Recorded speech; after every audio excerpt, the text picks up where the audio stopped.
Hi there, I'm Lee Blickley from HuffPost, and welcome to Build Series. Lindsay Price has long been a fixture on our TV screens, but she's currently starring in ABC's Splitting Up Together, which follows a couple, Lena and Martin, whose marriage is reignited by their divorce. Lindsay plays Camille on the show, Lena's friend, who's always willing to share some life advice. Before we bring Lindsay out to talk about her role, let's take a look at a Price of Splitting Up Together. Thank you so much for being here. Hey, thanks for having me. That was a fun clip. Well, this is a fun show. It is a fun show. Yes, I'm very lucky to be on it. So this is season 2, and it's wrapping up tomorrow night, Tuesday night. Yes. So tell us what we'll see in the season finale and what's kind of been happening with Camille. So the show is basically about Lena and Martin, who were married and then they get a divorce and they decide to what's called bird nest. So they switch off every week with the raising the kids, the duties. And Camille and Arthur are their best friends who are happily married, but they're very strange people. And they don't have kids, so they sort of provide the opposite end of the spectrum as far as parenting and marriage is concerned. Lena and Martin are back together, but he has had a baby with his girlfriend, and now we're gonna have to all figure out how to include her into the fold. Yeah. What was it about the show that originally hooked you and led you to be a part of it? Because it is an interesting concept that really does talk about how every family doesn't have to be the nuclear family. It's true. I think ultimately the show is a little romantic comedy in each episode, and that's my wheelhouse. I love those rom-coms. But it seems like it wouldn't be a relatable storyline, but it is. You know, when you get married and you have children, it's a little bit of a shock how different your relationship becomes. And can you as a couple find your way back to each other after being so upturned by having children? Some people don't find it that, disruptive, but a lot of people do. It's really hard to have a date night or, a time to connect with your partner when you've got, diapers to change and kids to get to school and whatnot. I like the show because it feels relatable, but it kind of lightens and gives hope to a lot of people who might feel like they're underneath it a bit. Definitely. Yeah. And, this couple, they share a house, but one of them stays in the garage 1 week and the other one will be with the kids inside. Yes. Did you find that interesting? Because I'm sure there's so many different storylines you can do with a setup like that. Oh, my gosh. Yes. And also we all sort of on the set think about, because we all have our relationships and the idea of having a garage week, what would you do on your garage week? I'm here in New York just for 48 hours, doing this kind of fun stuff. And last night I got to the hotel and I was like, I'm going to go out. I'm going to, see the city and see my friends. And I literally I lay on the bed. I had a glass of champagne. I was having my garage week last night. It was amazing. Because it's weird. You're without your kids. So when you're co-parenting, one parent always has the kids. And then 1 week, you're free to do whatever you want. So true. And I think ultimately, they get back together because they get time for themselves. And I think that's kind of the point. I think it's important in a relationship to really take the time for yourself so that you can actually be your whole person so that you have something to offer to someone else, Yeah. So talk to me about the cast, because of course we have Oliver Hudson and Jenna Fischer, who seem like so much fun. How is the cast vibes behind the scenes? Everyone always says, oh, we're just like a family, and this cast is so lovely, but we truly are so lucky. I think we were all at a place in our careers where we were waiting for a show that felt it's just hassle-free. It's drama-free. The writing's so good. Everything feels natural and without a lot of obstruction. Oliver and Jenna are sort of similar to the characters that they play naturally. I am not at all like my character, which has proven to be such a nice, little escape for me because I go to work and I get to say whatever I want and offend people and, be super selfish. And when I'm at home, I'm servicing everyone else's needs and feelings, So I'm very happy to play this role. And then there's Bobby Lee. Yep. Who is hilariously funny and one of the quirkiest, strangest, dearest men I've ever met. So I feel very lucky to spend time with him. Yeah, and he, of course, plays your on-screen husband. Yes. What's that vibe like? Because this couple is very different than Martin and Lena, like you said. they're a little quirky, they're a little different, and he always treats her like, she's the prize that he won. And he starts to get a little worried when Martin and Lena break up. Like, oh my gosh, is my wife gonna leave me? Yes, I think that happens, right? Like if your friends go through a breakup, you lose the couple that you can go out with, your couple friends, and B, you start to wonder, wait, are we okay? Like, are we healthy and in a good relationship? But with Camille and Arthur, they're so deeply confident in their positions in their marriage. He worships her and she likes him worshiping her. And that's kind of how it works. And there's no questions to be asked. And I always say there's like the theory is that there's always one flower and one gardener in every healthy relationship. And you can switch roles throughout your life together. But she's the flower and he's the gardener. Yeah. And it works. And I'm sure the show, being a part of it, must teach you some things about your own marriage. Like, do you go home to Curtis Stone, your husband, and just go, oh, well, we had this, episode that we shot today, and I learned this and this? Yes.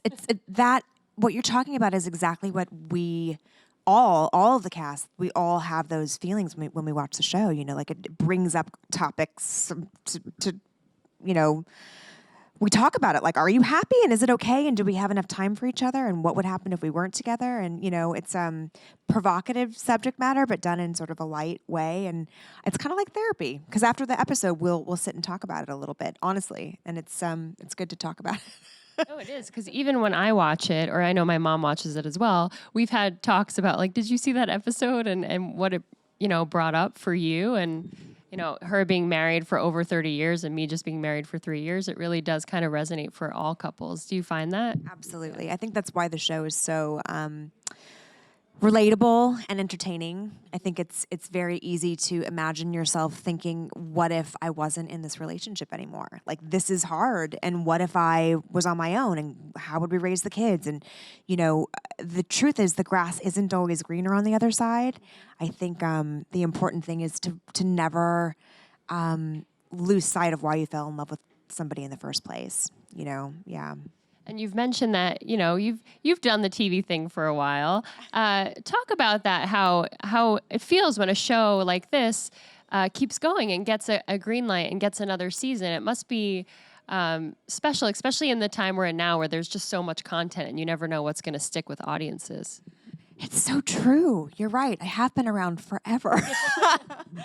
Look, I'm in a long time. Yeah. I consider myself one of those people that's just sort of like a workhorse. I love being an actor. I don't necessarily need to be famous, I hold my career as something that I love, but I don't stress about it too much.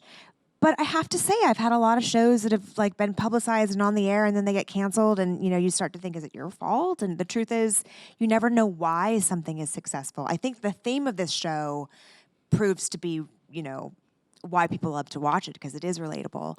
But yeah, 2 seasons, and I'm like, whoa, that's a strange feeling. Yeah. Like, I guess I know what I'm doing this summer. Yeah. Well, it's a tricky time for television because you have the streaming with the network TV and stuff like that. How does it feel as an actress? Does that feel like there's more doors even open, or is it more competitive? Both. In some ways it's exciting because it sort of feels like the Wild West. Like the possibilities are endless and people can go out with their ideas and there is the opportunity because there's so many different areas and avenues to explore. But that being said, they're not making movies anymore like they used to. So the movie stars are doing television and we all kind of feel like, well, where's my place? But again, like I kind of feel like I never really live in the scarcity mentality. I kind of choose to say that there's enough, and that there will be, there always is. And you could always go to movies now and be like, look what we're going to take home. Julia Roberts is on television, and so is Meryl Streep. Somebody has to do the movies. Is that so? Do you kind of just go after whatever project? Like, if there was a great film script, would you go after that too and kind of put TV aside for a little bit? I go where they point me. Mm-hmm. You know what I mean? Like I always have, and I never try to control it too much. I never thought things through too far. I just sort of went from when I was really young. I started working, and I never went longer than a couple of months without a regular job. I just was very fortunate. Now that I have kids and a husband, and a little bit more to navigate. I probably think things through as far as location and whatnot. And also being, around for a while, like to me, the roles that I choose, it needs to be something that I haven't really done before, or something that's super compelling. That being said, I know that I'm an actor and I'm really lucky if I'm just working, so. Well, that's a good way to think about it. And then, of course, mentioning all that streaming and all getting that show out there. We've seen Beverly Hills 90210 pop up again, and a new audience is kind of discovering it. How is that for you to kind of look back on that time on that show and see that, a younger generation is stumbling across it as well? It's so crazy because when the show first aired, like the pilot episode of the show, I was a year behind where they were in high school. And it was the first show that was ever on television that was like about teenagers. You're too young to remember, but anyway, it was so exciting to watch. So I was such a fan. And then when I auditioned for the show, they had like gone through high school and the hysteria had kind of like, they were on the covers of every magazine, like when I was in high school. And then it kind of, the hysteria sort of died down. Otherwise I wouldn't have been able to be on it because I was such a giant fan of the show. And then for me personally, I was like 20 years old and I couldn't even keep my plants alive and they were on a self-timing watering system, yet I was playing a mom at that age. So it's strange now that I'm finally a mom to look back and think, how did I must have been a really good actor. There's no way that I could have, known how to do that. And the fact that it's coming back around just feels really bizarre. Like it's sort of a time warp, What was it like for you to be a fan of a show and then get on the show with people that you were watching at home and then you have to act across from them? Yeah, it was really weird. I'm not a cool person. I don't keep my cool very easily. So I know that I must have been a nervous wreck and kind of dorked out, but they were all so gracious and nice and friendly.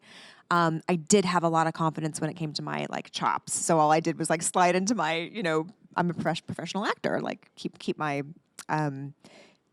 cool in that way. But it's Luke Perry and Jenny Garth, and it was pretty amazing. They were icons. And it's funny to see how everyone kind of came back around too to television. I know we lost Luke Perry and that was devastating, but he had a run on Riverdale and he reached a whole new audience, so people got to see him. Yeah. How is it like to look back on that time on set, maybe with Luke, and something you take away from, that special time that you had with him? He was so gracious, and to be honest, one of the major things that I learned from Luke is that, he was a very genuine person and like across the board. Nobody had like a hierarchy. He was a very graceful, giving, kind person. And, I think that that's something that needs to be more prevalent, like not just in our everyday life, but especially in Hollywood. There's a lot of times people get more and they act like they, they're not as cool anymore. With him, the more he got and the more success he had, he just was cooler, And he was like a mentor to those kids too. Mm-hmm. Do you find yourself on Splitting Up Together kind of being there for the younger castmates and kind of seeing or helping them navigate through the industry? I don't get to work with the kids as much as Jenna and Oliver do. But I do. I started when I was young, like a little bit around their age. They are the coolest kids. They are such lovely people, and they're so professional. And I think just by being there and sort of being conscious of being an example, I feel pretty lucky. But they're amazing on their own. They don't need any help, and they have good parents too, so I know that helps, I'm sure. And speaking of the cast again, I've been watching Jenna Fischer on Instagram and she makes a lot of bread. I don't know if anybody else watches her Instagrams, and I'm curious if she brings all this bread to set. And much to my chagrin, when she started making bread, I discovered that I really can't eat gluten. So it kind of leaves me out. And I almost can't watch her stories because it looks so good. But she told me she was going to make me a sourdough because apparently that's like naturally low in gluten. So yeah. You should be like, make me some gluten-free bread, Jenna. Right. She started with the pasta. I was like, please just stop with the bread. No pasta. Just stop. Stop right now. And I'm sure it's fun to play opposite someone like Jenna, who of course had huge success in The Office, and she kind of has those comedic chops, which you do too. This character is so much fun. Is it fun to play somebody who's naturally kind of funny on screen, and you get to play in that way? It is. It's fun to be the person that gets to sort of show up and like have the one-liners and the funny. You know, it's very satisfying. Jenna is not just a funny person; she's an incredible actor. So she's got this. The reason she has good timing, or that you laugh at what she does, is because she bases everything in truth. And as an actor, that is so lovely to play opposite of. When you're in comedy, you can't really be successful at it, I don't think, unless you base it in some sort of real, like, grounded truth. And she's the master of that. I love playing this role. Like I said, it's so different from who I am. She's kind of awful sometimes, Camille. She's kind of awful, but it's almost like when really nice people get to play villains. You know, it's a nice little departure from my everyday pleaser mentality. Exactly. And as an actress, is that something that excites you, to play someone who's completely opposite of who you are, and maybe not necessarily be typecast, and get to experiment a little bit? Yes, definitely. Although I do have a little bit of a track record of playing crazy people, which like you might call them quirky women, but like actual crazy women, which makes me think about myself deeper, maybe. Yeah, what are one of those roles from your past that you sort of look back on fondly and say, oh, well, she was a great crazy woman at least?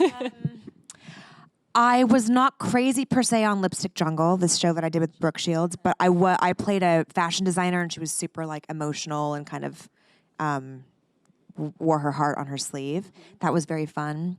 I've done quite a few comedies. I did this show that was only on for a little bit of time called Coupling, and it was supposed to be like the next Friends. And I played a bisexual, bi-vegetarian, like bi everything, sort of not the smartest woman either, and that was really fun.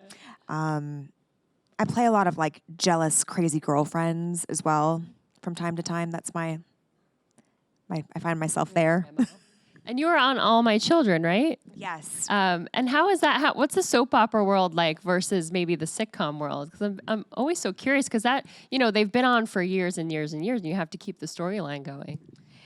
Yes. I mean, I was 14 when I started that show. And I had my first kiss on screen, and I was playing a Malaysian immigrant that needed a green card.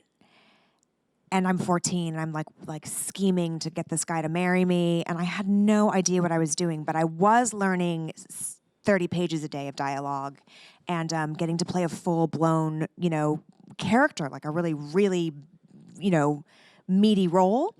And at the time, there weren't a lot of Asian faces on television, so it was a chance for me to I was always playing like the girl next door, or like girl number 2, or like the best friend, or it was my first chance to really sink into a role.